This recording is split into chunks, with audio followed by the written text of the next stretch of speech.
prompt as you've been. You've been way more prompt than I've been today, and I really appreciate that. Today we have, this afternoon, again, we have a wonderful, I'm so grateful to have this fantastic speaker. Maureen Brine is an Imago specialist. And Maureen has like 35 years experience. She has worked in addictions. She was at the Donwood. She was a director at Donwood Institute when it was Donwood Institute. Now I think it's CAMH Donwood site or something like that. No, it's Edgewood. It's what? Edgewood. Oh, it's Edgewood. Yeah. I've been out of the loop.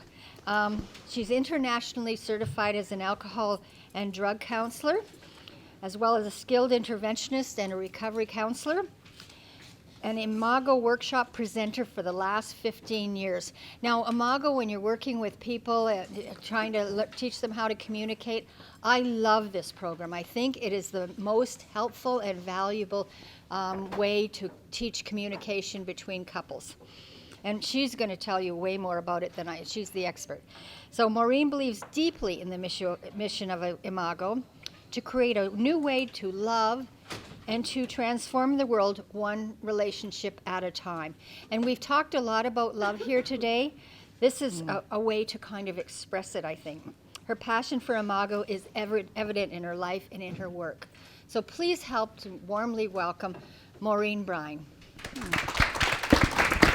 Thanks, Lynn. Thank you. Thank you, Lynn, and thank you for inviting me Thank you for accepting. Yeah. Any chance I can get to talk about Imago, I'm thrilled. So it's really great to be here and to see you all here. I will leave some time at the end for any questions that you might have. I am going to give you a very brief synopsis of stuff that I take weekends and weeks and months and years to teach people. So you're getting just a little taste this afternoon. And I hope that from that you will make it a point to look up the Imago material. I mean, Imago is a therapy and a theory that is in about 40 countries right now. So it is something that travels across cultures. It travels across age groups. And I found it quite by mistake, and I guess you can just click to the next slide, Rob. Do you want to sit down? And are you sure? Okay, see how I'm taking care of Rob? Some things die hard. As Lynn said, I am a former director from the Donwood Institute in Toronto, and I got into the field of addictions quite by accident. And I spent 14 really happy years at the Donwood Institute. And then I moved out to Vancouver with my family. So I've been working in the field of addictions, and more importantly in the field of recovery, since the early 70s. It's a long time. And when I moved out to Vancouver, I decided to go into private practice, and was doing a lot of work with individuals and groups and couples around their family of origin issues. And most of those people were in recovery, either from substance abuse or sexual trauma or some kind of trauma. And then in 1989, a young couple came to see me from, North Bay, just touched the microphone. And they had a copy of Getting the Love You Want in their hands. And I'll never forget that couple, because they actually brought a copy of the book to me and said, "Have you read this book?" And I said, "No, I haven't." And they said, "Well, we just drove down 4 hours to be with you. We took the liberty of bringing you this book. We think we want to work with you, but we want your personal guarantee that you'll read the book and work with us the way the book says." So I was impressed because, they said, "We'll come down every week." That's like 8, 9, 10 hours without the therapy. So I think if they'd said to me, "We're from North York," I might not have read the book, right? But the fact that they were coming so far, I owe that couple a deep sense of gratitude, because little did I know how much my life was about to change in reading just one book. And so I loved it so much that I got involved with Harville Hendricks, who is the founder of Imago. and did a lot of training with him in the 90s. As Lynn said, became one of his first international workshop presenters, and I offer couples workshops around the world. And largely, there's a lot of people in recovery coming to those workshops.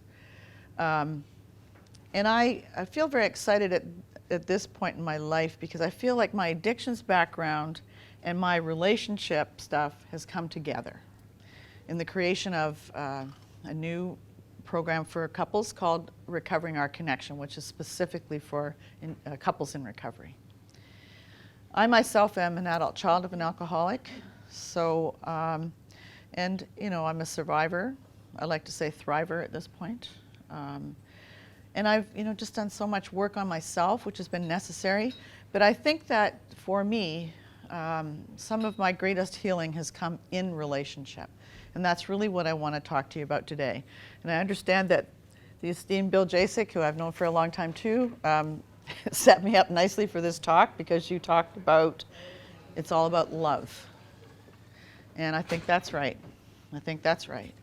That in the end, not much else matters but love, right?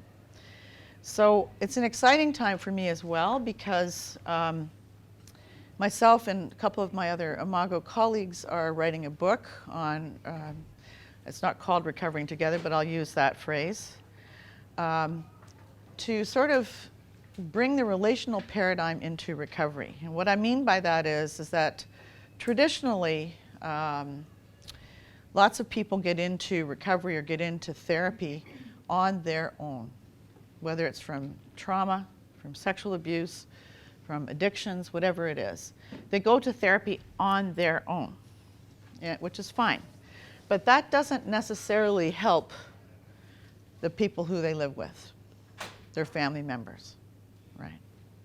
And so, traditionally people have been treated on an individual basis with maybe some time for the family in there. And maybe sometimes couples get to couples therapy. But I believe that a lot of recovery has to do with healing through connection. And I think 12 Steps have known that for a long time, that people need to turn to people again. But if you've been abused, right, that's a pretty scary thing to do, And in Imago, and I'm going to talk about the Imago beliefs, a lot of the connectional ruptures that occur in our life start with our parents. Not that Imago is into blaming parents, but certainly a lot of the connectional ruptures begin there.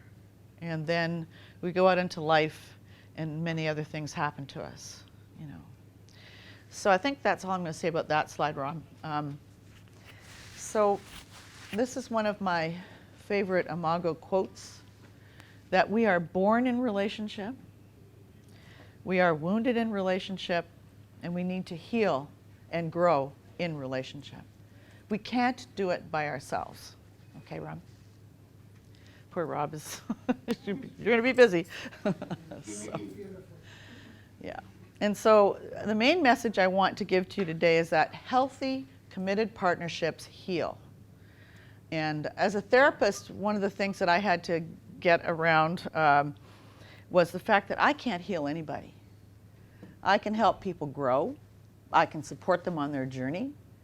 But in terms of healing, I can't do it. All right? But when you have a healthy, committed love relationship, that is going to be healing, and I want to explain why. Imagine that better relationships create, and this is borne out in research, better well-being, you have more energy and aliveness, and happy couples thrive on connection and good relationships, and we need that in recovery. And there's a new study that recently came out to indicate that marriage is good for the heart, right? And one of the things that we're learning is that couples regulate each other's anxiety. Couples regulate each other's anxiety. Okay, Rob? So I was thinking it's important doing a talk like this that, we look at what do some of these things mean. And this is very simple.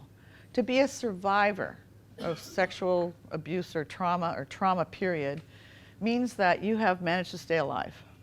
We've managed to stay alive, or we've managed to stay in existence.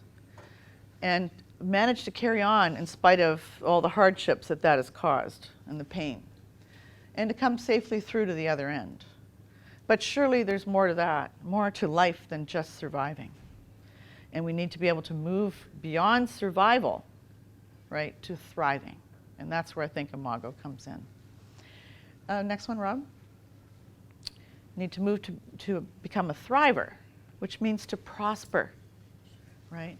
To flourish, to grow vigorously, to be very successful, happy, healthy, making steady progress, and to live wholeheartedly. I think that most of us get the opportunity to come into this world joyfully alive, connected little human beings. And that we have not forgotten that that's where we started. Joyfully alive, connected little human beings. But through the things that happen to us in life, children are pretty powerless. You know, we lose that sense of connection. And we certainly lose our joyful aliveness, which I think is why often people turn to other things to try and find joyful aliveness. And the journey is to go back to feeling joyfully alive and connected. You know, babies have that sense of joyful aliveness, that sense of empathy too. Babies have this innate awareness that they're connected to everything around them. And our psyche hasn't forgotten that that is where we started, and we want to go back there. Okay, Rob? And I think one of the things that's been interesting for me to look at over the years is something called survivor guilt. And there's not a lot written about survivor guilt, but I think that most survivors have survivor guilt. And it's kind of like survivor guilt can be compared to, you know, being the sole survivor of a plane crash. Why me? Right? Why do I get out of this? And why am I the guy in the trench who my buddies are blown away and I get to live? But a lot of survivors end up with survivor guilt, and it's very difficult to go to joyful aliveness when you carry so much shame and guilt. So survivor guilt is a deep feeling of guilt experienced when someone survives a catastrophe or a trauma. And the underlying feelings underneath are a sense of unworthiness and shame, and can't allow happiness or joy. And basically feelings are numbed out. And we walk around in the world that way. And so that's part of what needs to be dealt with in order to get to a place of thriving. Okay, Rob? So I think this is largely a true statement that survivors of childhood sexual trauma have difficulty developing the personal skills that enable them to function in social settings or to develop intimate relationships. And I think that that's where it really shows up, in the intimate relationships, all the difficulty around being in relationship, and may find it difficult to relate to other people. Okay, Rob? May have a tendency to hold others at a distance, not let people in, right? It's very scary to allow yourself to be vulnerable, which is what's required if you're going to let somebody in. Intimacy can feel suffocating, scary, invasive, threatening, confusing. And survivors become isolated so that when we suffer a trauma, just like any other wound, you know, if we were outside today and having a good time in that knolly grass out there, and enjoying the day and the sun and the good time that you're having with whomever you're with, you know, and then all of a sudden you stub your toe on the cement. Where does your focus go?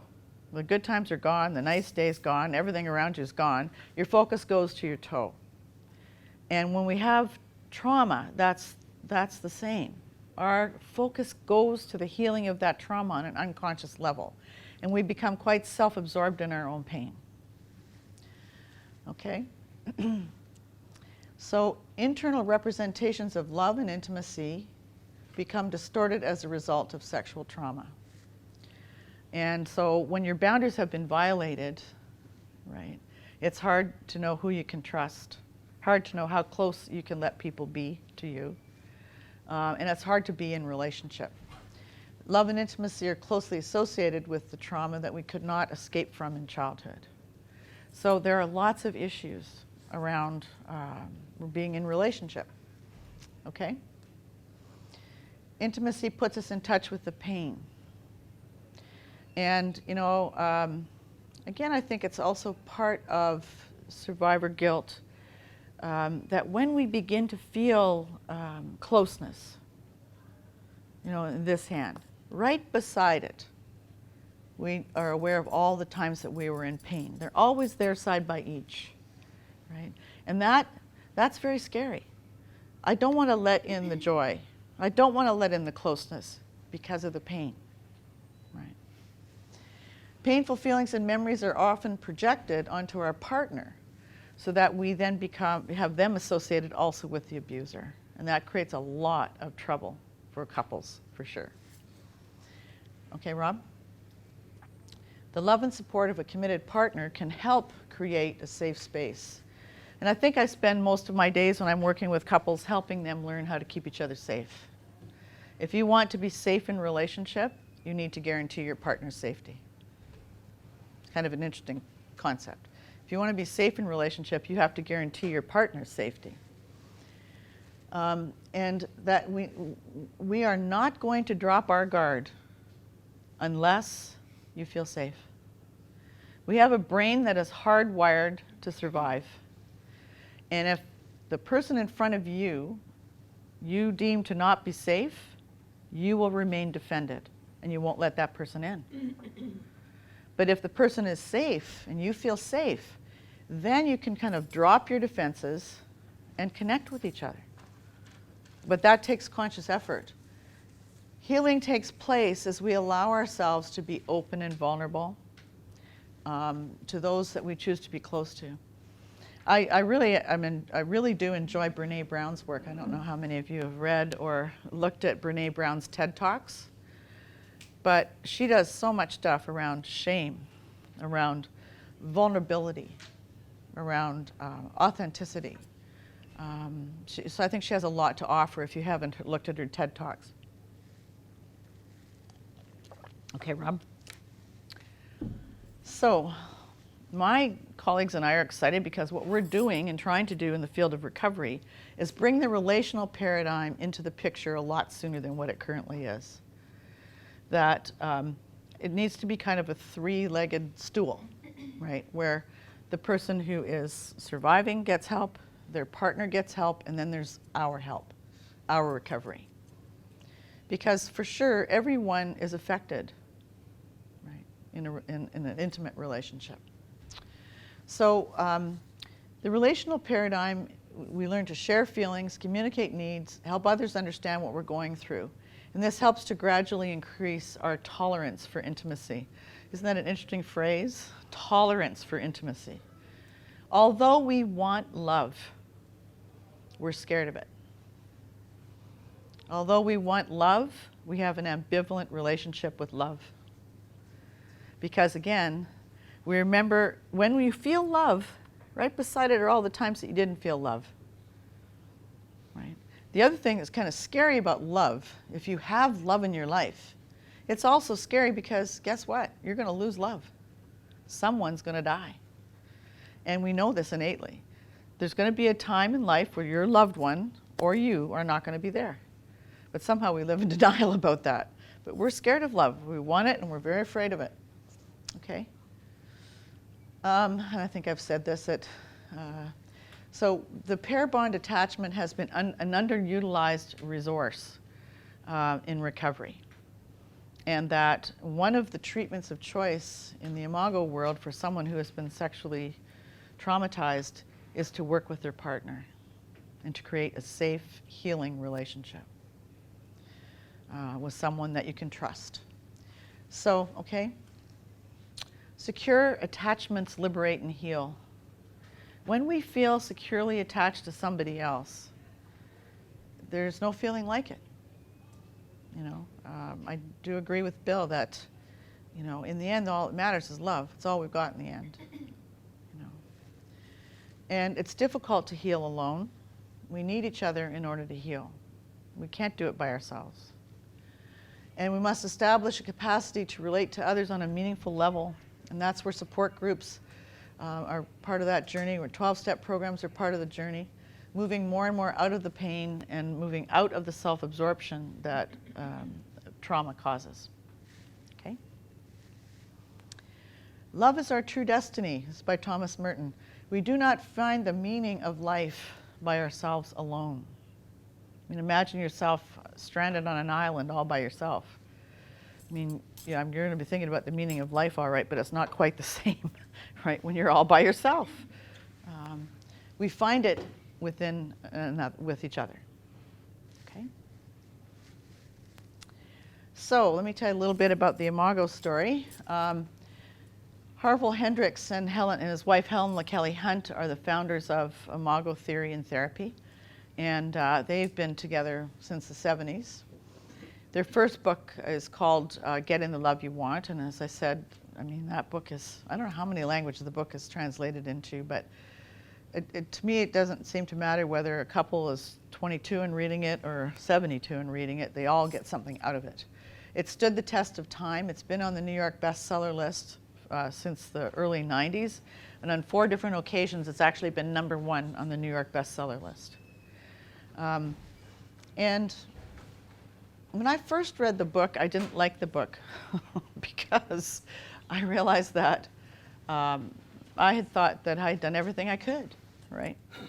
Back in 1989, I was pretty self-righteous and smug about my stuff because I had done a lot of work on myself. You know, I had done, I don't know how many years of my own personal therapy. I had been in a women's group for a lot of years. I'd done umpteen bits of marriage counseling. And so I was pretty much done, right? And saw my husband as the problem. It's really his problem. He needed to straighten up and fly right, and then we'd be fine. Then I read this darn book, right? And I went, ugh! Apparently I haven't done everything that I needed to do, you know. So I really invite you to read the book. It's been Harville's life work, actually, looking at committed partnerships and what makes them tick. And Helen has been instrumental right from the beginning as well, and is an author in her own right. Their latest book is called Making Marriage Simple. And I was just telling Harville about a month ago that when I first heard what they were going to call the book, I thought, oh my God, Making Marriage Simple. And then the book came out, because there's nothing simple about being in a relationship. And then the book came out and it had big polka dots on the front, and I thought, oh, right. Anyway, my couples love this book, so I'm going to go over some of the truths that are held in that book today with you as well. So they love it, you know, what can I say? It is simple. Okay, so here's the Imago story. We are not born with the relationship skills that we need. They're taught to us. And if you think about who was teaching them to you, that's an interesting thing. They must be taught and practiced just like learning a language. Right? Most of us don't have those skills because we weren't taught. One of the exciting things that's happening in the world today is that in Israel, all of their lower schools are teaching the children the Imago dialogue process, teaching them how to talk with each other, teaching them how to honor difference as well. And that's very exciting. Better lives. People in healthy relationships have happier, healthier lives and contribute more to society. If we're happy, we want to give it away. And I had an experience in my office last year, actually, where I had a really busy day and I was working with couples all day. And the first couple that came in were really in trouble with each other. Lots of pain, lots of trauma, really hurting. And, you know, I did my best with them. I've been working with them for a while. And when they left, I felt like, oh my goodness, I feel too little for this job, right? How can I help these people? And I felt sad for them. And then at the end of the day, a couple came in who are both in their own recoveries and are also doing their couples work. And she opened up and she said, I want to make amends to you for something that I did last week. And she proceeded to get into owning her stuff with him. And then we were able to actually look at how that was healing for him. And at the end of the session, he said, I feel so good. I can't even tell you how good I feel. I want the people in the program, my buddies in the program, to know this, to feel this way, to feel this kind of a connection with the person that I love the most. And to which I responded, thank you, I needed that. It's like it went from hell at the beginning of the morning to thank you, I needed that. So people who are happy and healthy, they want to give it away. And that's what's, I think, so cool about the recovery field, is that as people recover, we want to pay back, we want to give back, we want to pay it forward. So there's a reason for all of this. And it'll be a better world. The same skills that make relationships healthy can make the world better, like empathy and connection and conflict resolution. So I was thrilled this week actually to be reading Justin Trudeau's 16 quotes. I don't know how many of you saw that the other day, but they were all positive. They were all about connection. They're about empathy. They're about honoring difference. So I don't know how he's going to do, but personally I feel excited to hear that kind of language from a politician. So we'll see, right? We'll see. So we need to have a better world. Okay, Rob? So this is really the Imago story. And this is a significant contribution that Harville Helen and Joyce Bruckner have made to the literature. And a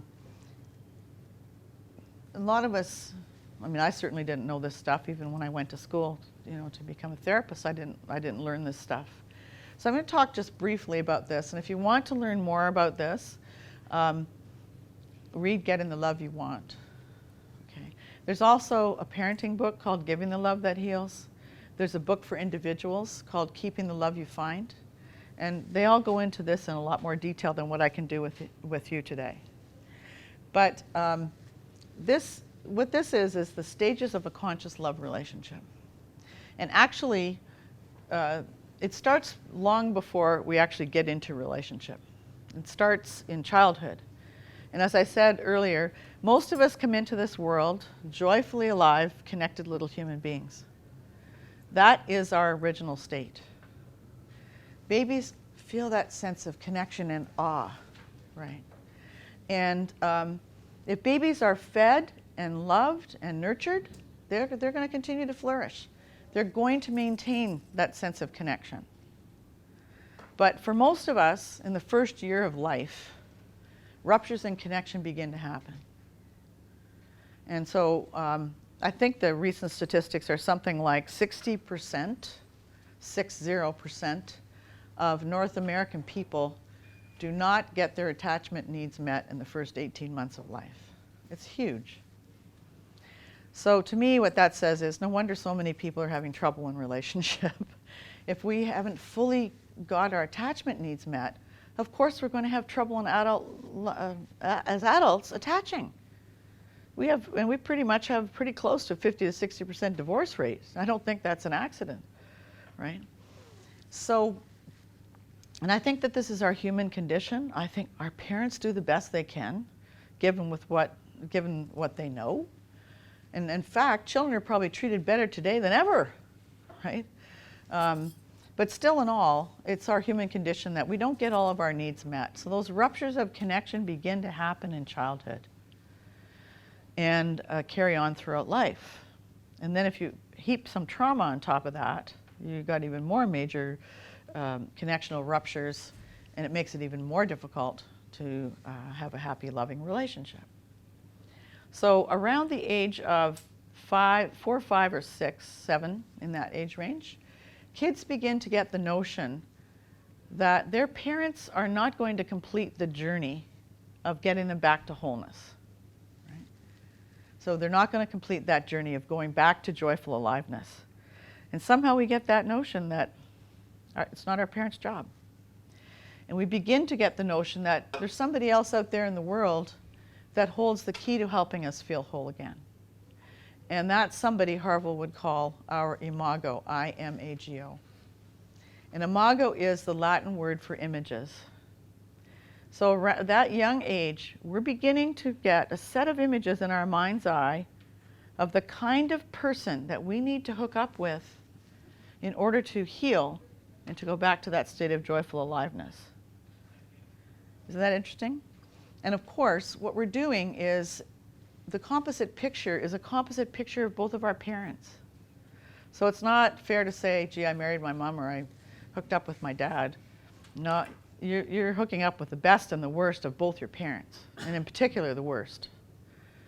And that's because we are going to try and recreate a similar kind of emotional environment to the one in which we grew up.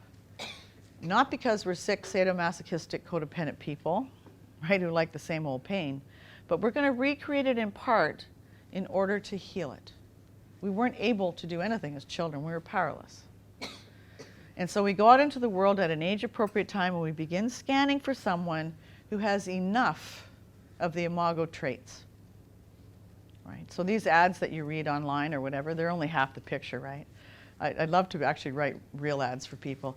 I'm looking for someone who is kind, loving, supportive, generous, evolved, who also is abusive, controlling, angry, right? Right? I mean, we're looking for all of it, right?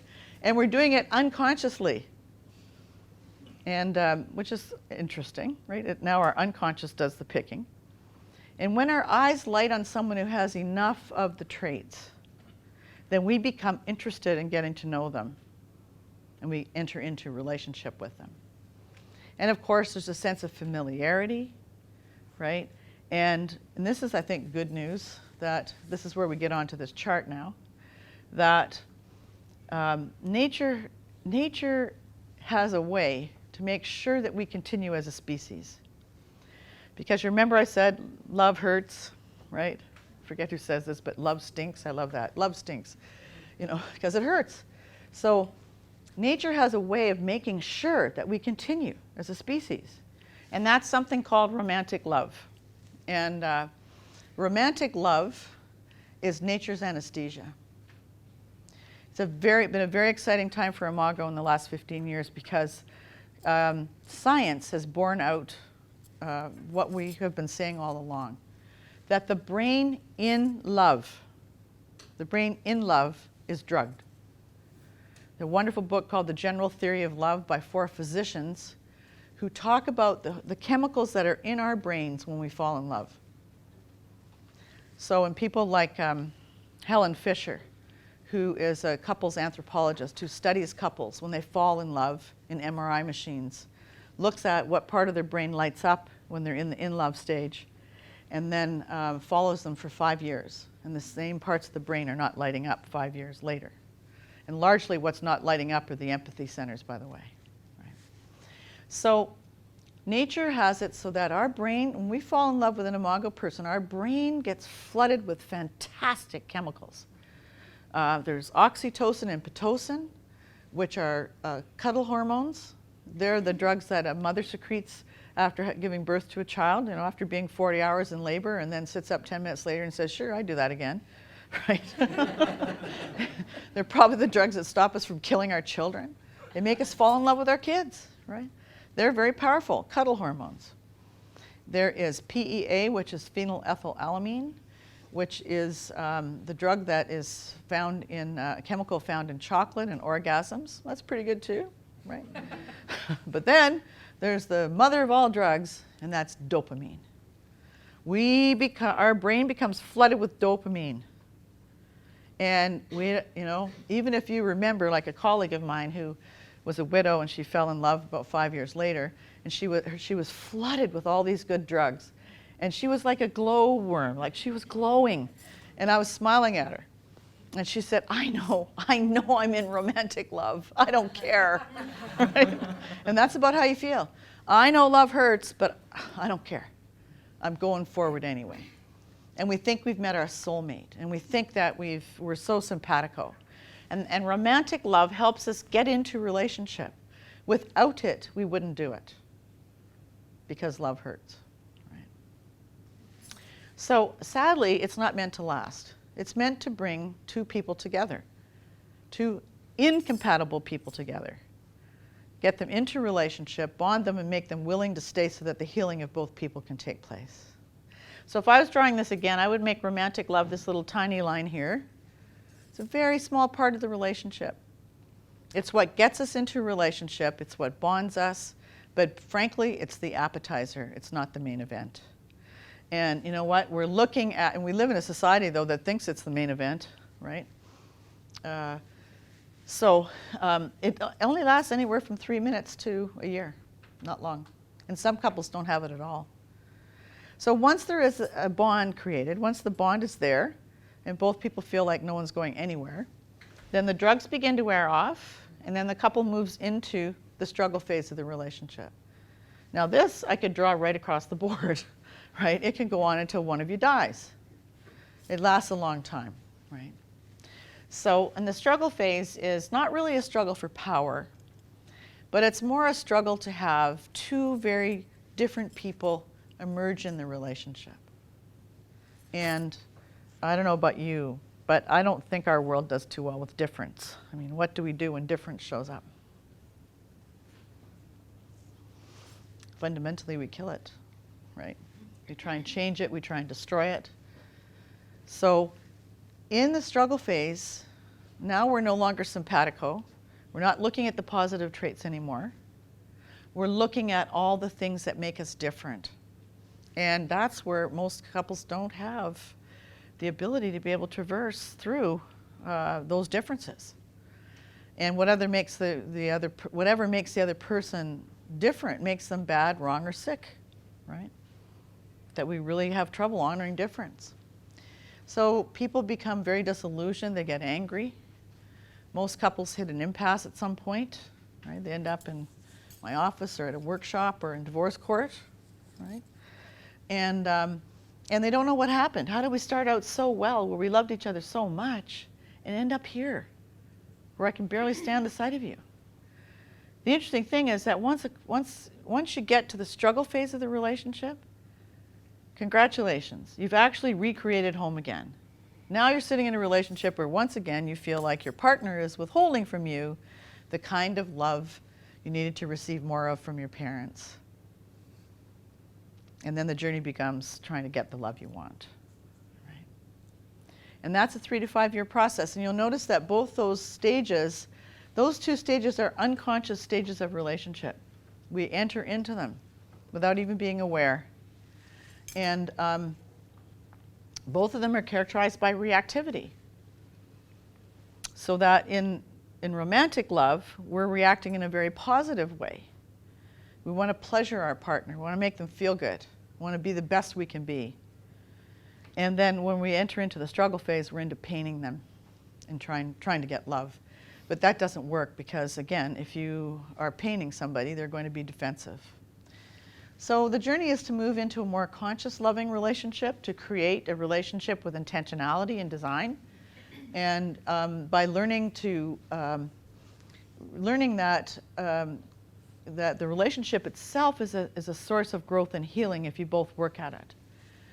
And learning the necessary skills, and along the way to have an awakening. And I think that happens for a lot of couples where they encounter themselves and they encounter the relationship.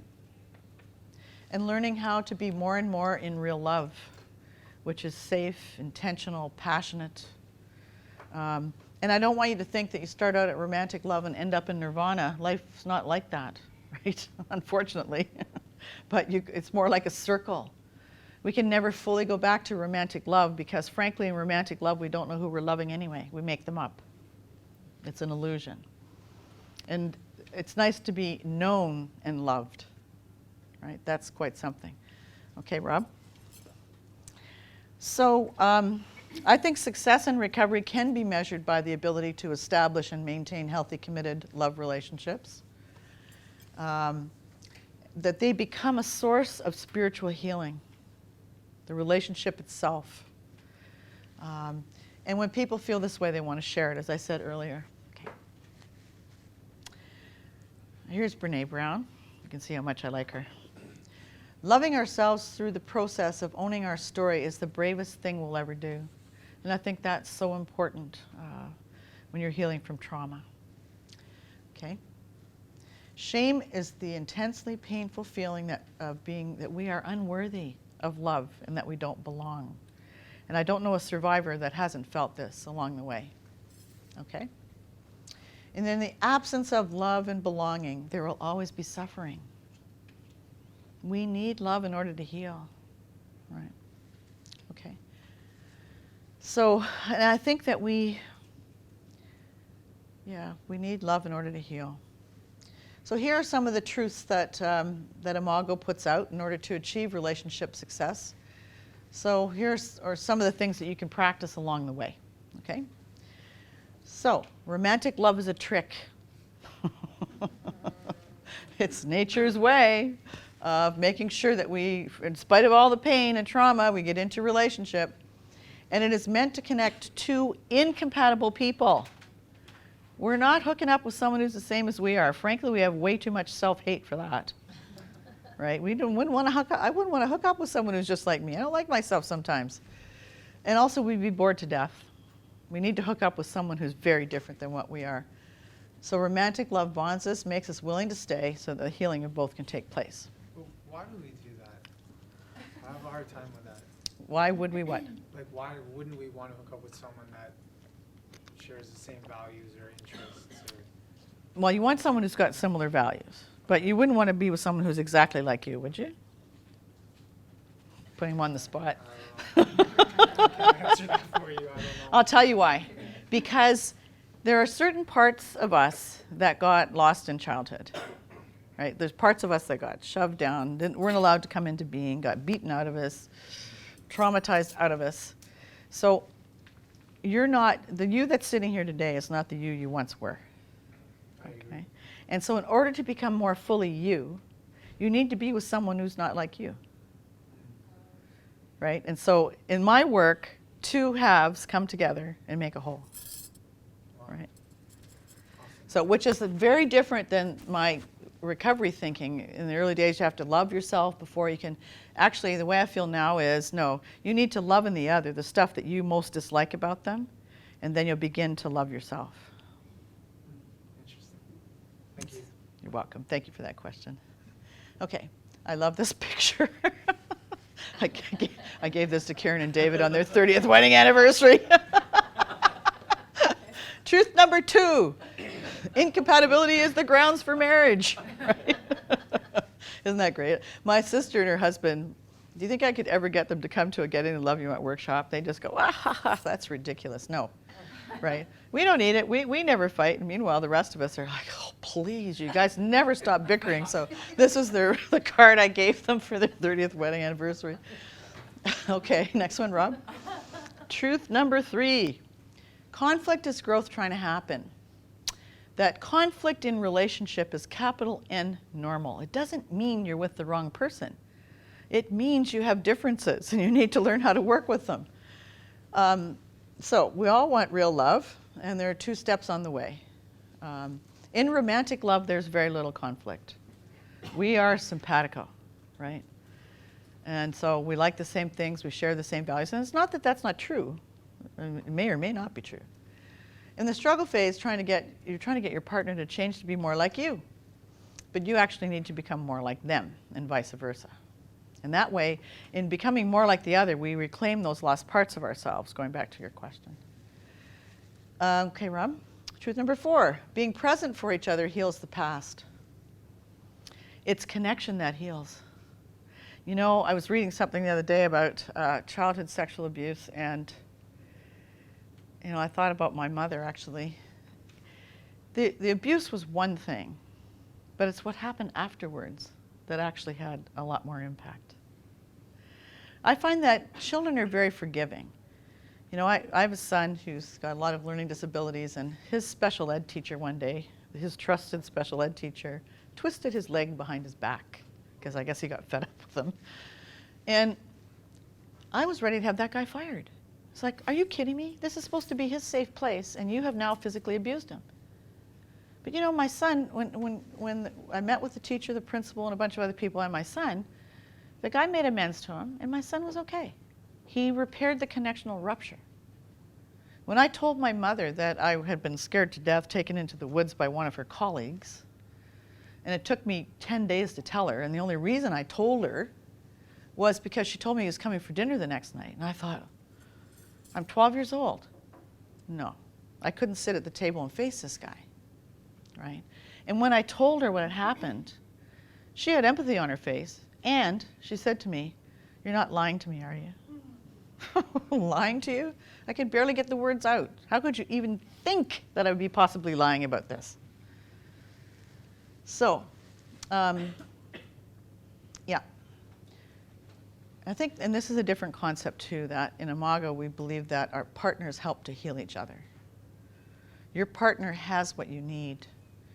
You have what your partner needs. It's just trying to find the blueprint to get there. Your partner's needs are a blueprint for your ongoing growth. What you most want and need, I mean, this is what we all do, by the way. We will go out into the world and find someone who will have the greatest difficulty meeting our deepest need. We don't seem to want to get love on a platter. The only guys I ever broke up with in my life were guys who were totally into me. It's like, ooh, there's something wrong with you. You know? So we will go out and find someone that will have the toughest time meeting our deepest need. But if we can actually get that person to meet not all of our needs, they're not responsible for our healing, but to get them to meet more of those needs, that will heal me, and my partner will grow. Because what I'm most wanting and needing from my guy is what he most needs to learn to step into. And the same is true the other way around. What he most wants and needs from me is my biggest stretch to give him. And if I can give him more of that, then I'm going to help him heal, and I'm going to grow. So it's like a reciprocal. We use the infinity sign of growth and healing. And the key to transformation has to be safety. You know, we will defend ourselves if we're not safe. And safety means that two people can live in relationship without criticism, blame, shame, or hurt. So Harville and Helen are traveling around the world right now. They're actually doing some cool stuff, but this is one of them, with a zero negativity campaign. And what they're urging couples to do is to take the zero negativity challenge, which is no shame, blame, criticism, or negativity in your relational space. None. There's no such thing as constructive criticism. The brain does not have a tri-sorter that goes, oh, that was constructive. Oh, that's not so constructive, right?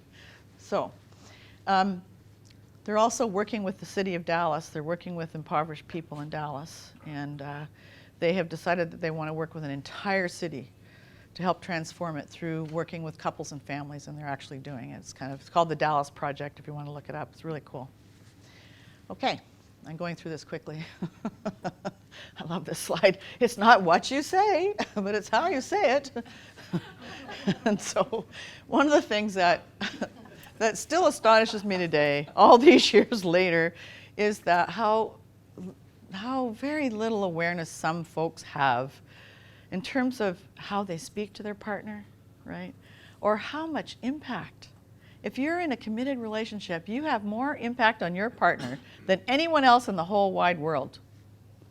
But it's astonishing to me. I like to have a video camera running all day in my office for how couples talk to each other. You've been beside my office.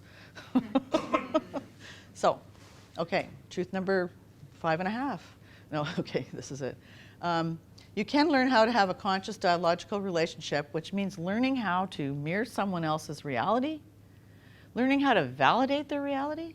And by the way, to validate someone's reality does not mean I agree with you. In fact, it means, and Ellen and I have this all the time, because usually if I voted one way, guaranteed Ellen will have voted the other way the other night. Is that right, Ellie Belly?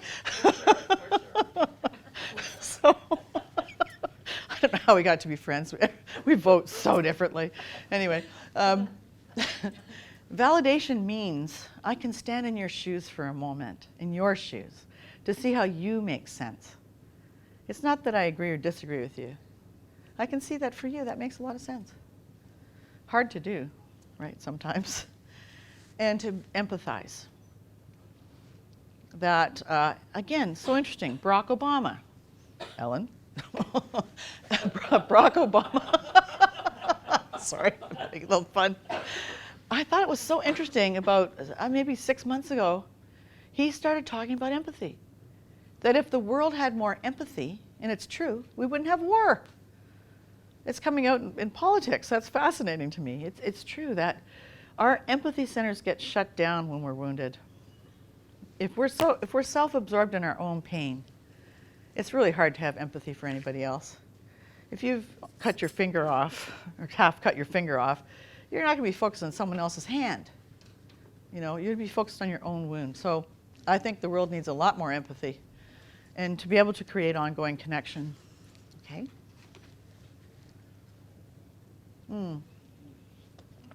I said this already, but negativity. Again, this is, working with couples is a fascinating journey. Sometimes I'll put my head down to write something that one person has said when I'm working with a couple. And one part of the couple will just raise their eyebrow. Haven't said a word, and the two of them blow up, and I think, what happened? Right? So, negativity, or any words, tones, facial expressions, or behavior that your partner feels is negative towards them or makes them feel unsafe. Okay, said the rest of that. Negativity is a wish in disguise, and I think that's an interesting way to look at it. That underneath all criticisms and frustrations that we have with each other are unmet needs. We are trying to criticize somebody, our partner, to try and get them to meet our needs. We do it through criticism, but that's never going to work because the brain hears criticism as wounding, even no matter how you try and couch it. So instead of complaining, we need to actually put our needs in the form of a request, and Imago teaches people how to do that. Underneath all ongoing frustrations is an unmet childhood need, and we still need to get that need met today. So we need to learn how to make smart requests, not just say, well, really what I need from you is support, right? Because if I said that to my guy, I need your support, he'd probably go into the den and close the door because, you know, supporting him, he needs to go off and lick his wounds and think things through and be in the man cave and do his thing. And, you know, if I say I need support, no, that means I need you over here. Come hug me. Come talk to me, right? So we need to be smart in our requests, specific, measurable, attainable, relevant, and time limited. Ask for what you need, but ask directly instead of criticizing. Yeah, truth number 8, your brain has a mind of its own. And that's true. And couples actually regulate each other's anxiety. And there's so much coming out in research around this right now. And actually, I watch in my office a lot to see how couples how their breathing goes. Because after a while, they will start to breathe the same. It's really interesting. Last summer, not this past summer, but over a year and a half ago, Scott, my partner, had 2 pulmonary embolisms. And I'd been away teaching in Calgary, came home, and of course he was being a typical guy, and he told me, I got some flu-like symptoms. I don't really feel that good, but I'm not going to the doctor. So I got off the plane, I took one look at him, I said, oh, you're not only going to the doctor, you're going to emerge, like we're headed there right now. So I wasn't sure what was going on, but I thought maybe he was having a heart attack or something. So here he is, he's got 2 pulmonary embolisms, not 1, but 2. And the doctor told him, I don't think he would have seen the end of tomorrow had you not come here. You're just chalk up as full as it's going to go. So I have a nursing background, so I was pretty anxious about that. And but for 40 hours, I never left his side. I stayed in close proximity to him because I knew that would help his anxiety and mine too, right? So there's a lot about this that we do need each other. We actually regulate each other. It's amazing. Okay. Your marriage is a laughing matter. At the core is joy. We want to feel joyful aliveness. That is our core. And it's our essential nature from the moment of birth. And we are hardwired for connection. We're meant to connect. We're not meant to not connect. It's just that we've had ruptures to that connection that need to heal. So a laugh a day will keep the Imago therapist and the divorce lawyer away. Increase the pain, increase the pleasure, decrease the pain. Okay, number 10, your marriage is the best life insurance plan. And there's more and more coming out in terms of the benefit of committed partnership.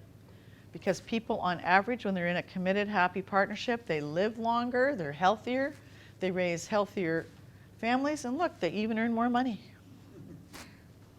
Okay. How are we doing? Got a few more minutes here. I won't ask you what you just did. I just said, now you tell me. Now I tell you. Now I tell you. Yeah. So, our personal needs and feelings of self-worth need to be validated. Our hearts and souls need to be nourished. We need companionship and connection to support us throughout life, which are normally derived from loving relationships.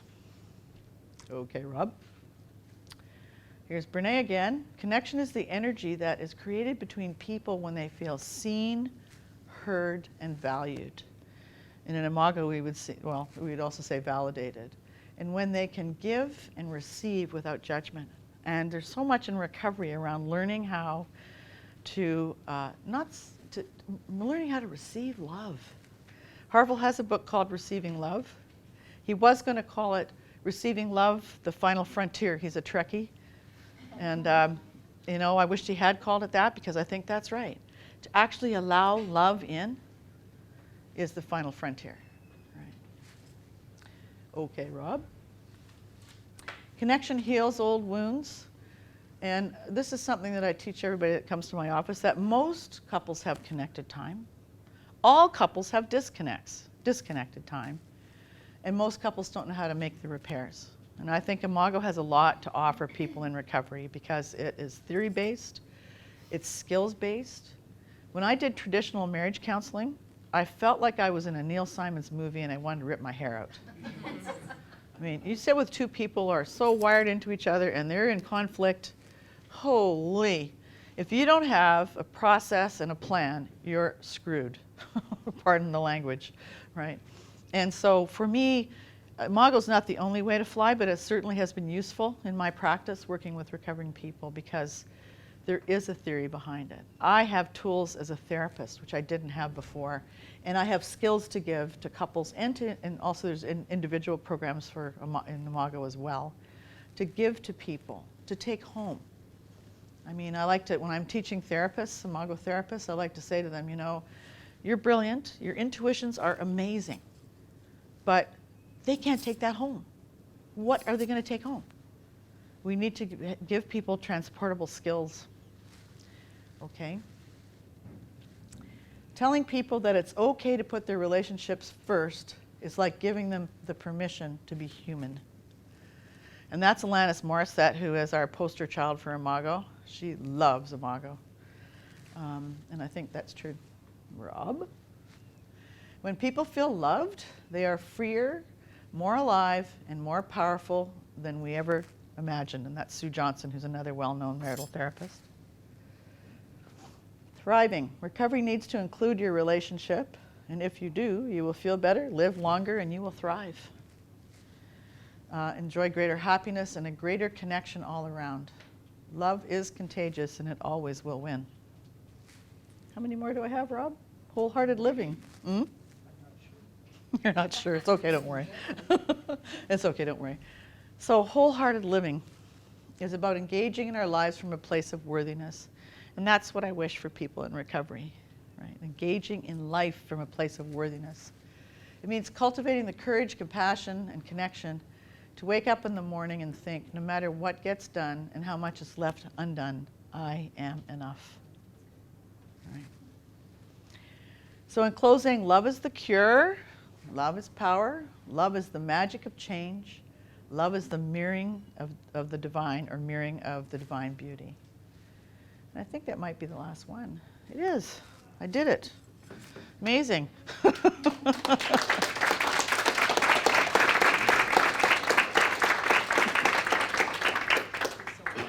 Oh, you're welcome. Yes, sure I will, yes. Okay. Oh, yes, I'm supposed to pick this up. So Maureen has generously given us time to take a few questions. Can love be non-human? I mean, in this relationship situation, like say you have a person who can't be with the human, to receive that love, can it be a dog, for example? I've never been asked that question before. I think that a dog, for example, dogs are very loving and accepting. Dogs are about unconditional love, right? can't give some of that element back, Yeah, but it's not going to hurt. in the absence of, In the absence of, I think it's a great thing to have another living being with you. Yeah. Another question? Bonnie? In this blueprint, do you work with just the couples always together, or does it include working with each of them individually? Because you mentioned the 3 prongs, but I wasn't sure if they were doing some of that work with separate therapists, or do you try to do that all on your own with that couple? No. When I was a young therapist, I might have tried that.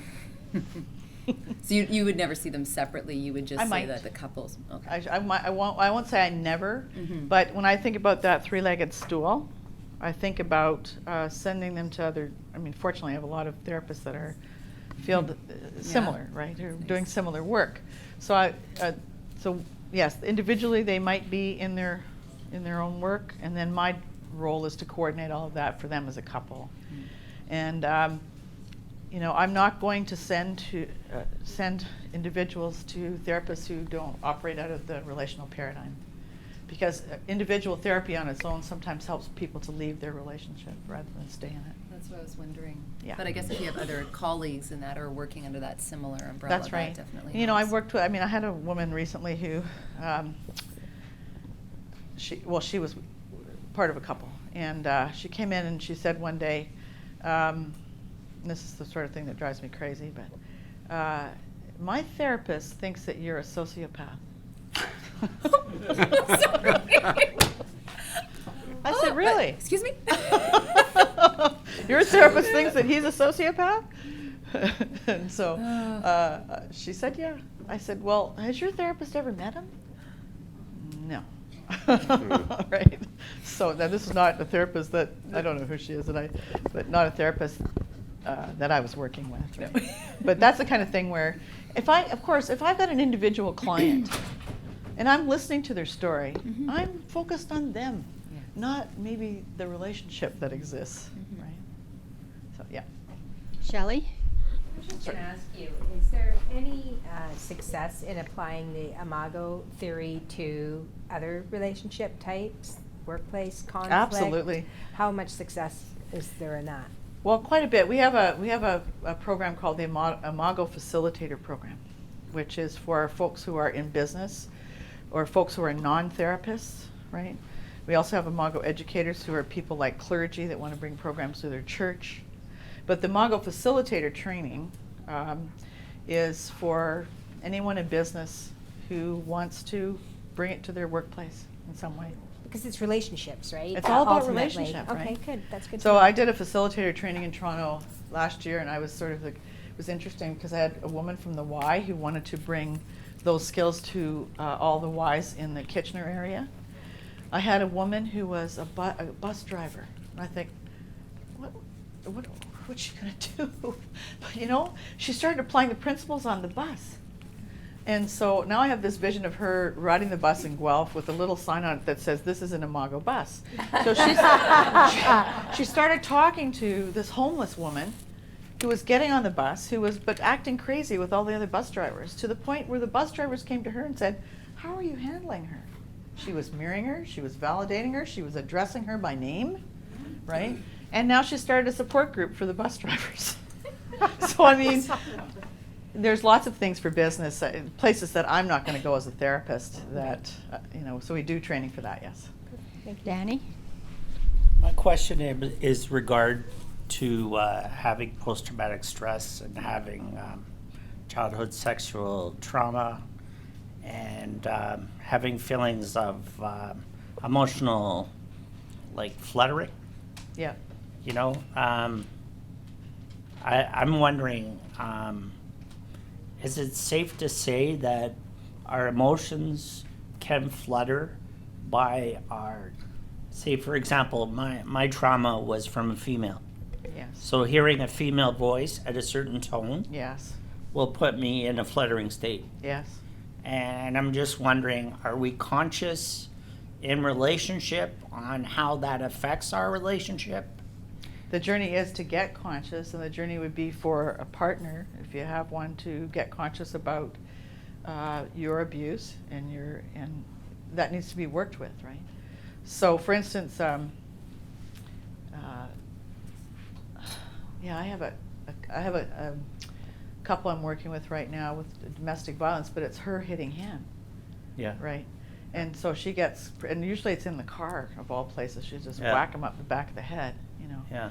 But she's now she's developing some empathy for the fact that he was abused as a child, and she's going for her own stuff around anger management. But yeah, of course, it can cause fluttering, but in working with couples, Yeah. that's brought into the equation. Yeah. Or sometimes the relation between what a person sees as emotional talk Right. in comparison to their trauma, it could somehow resemble their trauma That will definitely. and then be distorted into the relationship. Yes, it definitely is. Yeah. It gets projected. That's what I'm into it. still working with. Well, I good just for you. blame it on the PTSD. Good. Yeah. You have a label. You can give it to. Yeah, it's my I'll PTSD, give it. right? I'll give it to the mailman if I could. to take it away, right? Yeah, that's right. Yeah. Thank you for that question. Okay. Bill, did you have a question? Oh, okay. What? I'm expecting a question from you. I can think of one. Oh no, never mind. Sorry, run out of time. We're out of time. One last question, if you've got any last questions? Ellen. I would just like Maureen to tell people about your singles workshops and your couples workshops. Oh, that's a good idea.